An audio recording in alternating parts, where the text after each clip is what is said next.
to release these courageous survivalists who tragically passed away. Do you still remember Life Below Zero? One of the most popular TV series that changed the narrative, or perhaps restructured how you view reality shows? Have you ever wondered what happened to cast members who took a break and never returned to your screen? Join us as we reveal the mysteries surrounding Life Below Zero members that will leave you speechless.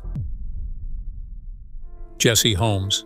No, not at all. There's just like so much to process, so much that happened out there, and Jesse Holmes was an interesting personality on Life Below Zero. He lived in a small cabin in the cold weather of Alaska, led by a team of sled dogs, and together they faced the freezing winters like it was just another day. Interestingly, Jesse built almost everything by hand, including the sled he used to move around with his dogs. Even the tools he used were handmade. He trained his dogs with care and respect. They weren't just animals, they were family to him. As the seasons went on, fans noticed something. Jesse began appearing less frequently. Behind the scenes, Jesse had been dealing with personal health concerns. But in 2022, everything changed. Jesse suffered a serious stroke in the middle of the night. The stroke affected his speech and coordination and required emergency care followed by weeks of physical rehabilitation. He began shifting his focus away from the show and towards his personal health. Maybe after everything, Jesse found peace in living life on his own terms. What made Jesse so special wasn't just his strength, but how he stayed calm, even in the most intense situations. Agnes Hailstone.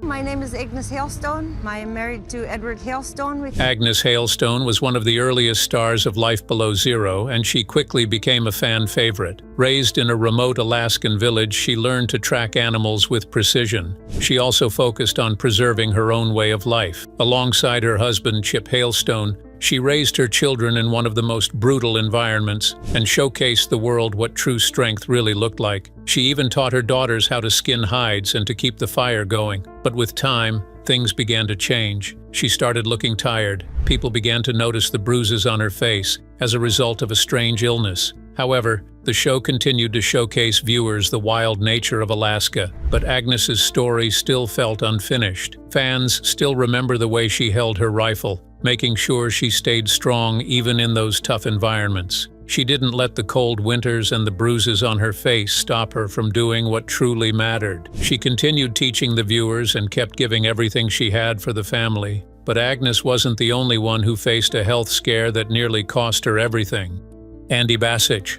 Building this place, and over the next 48 hours, all of that could go away. From the very first season, Andy Bassich was more than just a member on the show. He was a real survivor. He didn't grow up in Alaska, but eventually he made the Yukon River his home. He preferred staying close to the rhythm of the wild. Every day was shaped by hard work, chopping wood, storing supplies, and training his dogs. For Andy, comfort didn't matter. What actually mattered was being prepared for the challenges ahead. He lived a simple life with his partner Agnes Hailstone. Viewers watched him take on brutal winters with real toughness, and that's what made him stand out from the rest. But after years of pushing his body beyond the limits of freezing temperatures and endless work, his body began to wear down, leading to a critical hip injury followed by numerous blood infections in the body. But that wasn't the end of the story. In 2018, after a normal day of work, he started feeling chest pain. At first, he brushed it off, but the pain grew worse and led to a massive heart attack. The news hit hard and forced Andy to step away from the show, not because he wanted to, but because he had to. For a man built on hard work and strength, stepping back was one of the hardest decisions he ever made. His fans missed him.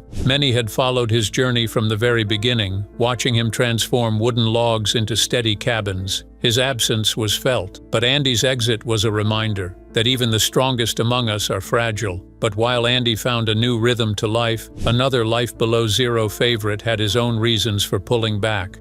Glenn Villeneuve.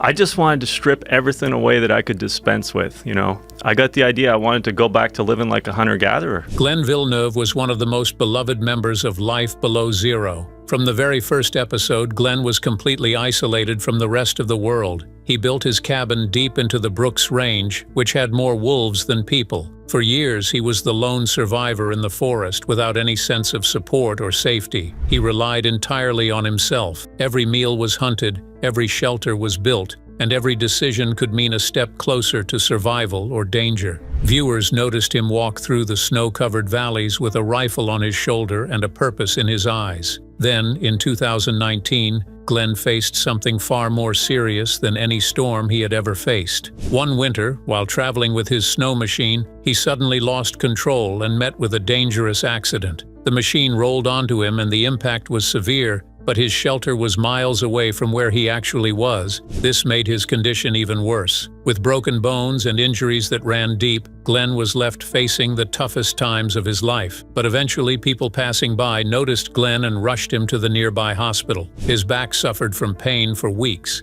He didn't complain over nature. Instead, he realized safety wasn't an option in the environment he lived in. The man who once lit up every episode with sharp instincts and fearless attitude now had to learn how to walk again without pain. Some fans missed the adventure he brought to the screen. Others found a new respect for the man behind the persona. However, Glenn started to change. He began to stay connected with people, and he took every step with caution. But eventually, he was tired of being out there in those harsh situations for too long. Fans noticed he began to appear less on the show, and eventually chose to leave the show altogether. Even now, when fans talk about the early days of Life Below Zero, Glenn's name always comes up first, not just for his survival skills, but for the moments of greatness, where he endured everyday challenges with steady calmness. But what about the woman who's been at the center of the show from the very beginning?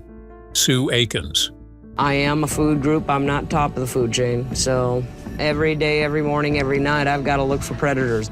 It's always a challenge, just staying alive day to day. Sue Aikens brought a different kind of energy with her strong voice and big smile. She quickly became a fan favorite. Sue spent most of her life near the Kavik River Camp, a remote outpost 80 miles away from the nearest road. Sue had to struggle through the extreme temperatures drops of -50 degrees, and even the storms that would last for days, making her survival even more difficult. Despite the challenges, Sue persisted, but the process wasn't easy. With everyday tasks like keeping the generators going, hauling fuel, and hunting for food, she wasn't just surviving, she was working tirelessly just to stay alive. But then something strange happened. During a routine check outside the camp, Sue was suddenly confronted by a bear. With no one around to hear her screams for help, the bear immediately began to attack and eventually knocked Sue onto the ground. The bear caused severe damage and ran into the wild, leaving her suffering in pain, with broken bones and no chance of survival. But she forced herself to crawl back into the camp building, reaching out for help through the radio. Still, it wasn't over yet. The constant change in weather conditions made it harder for the emergency team to reach her on time.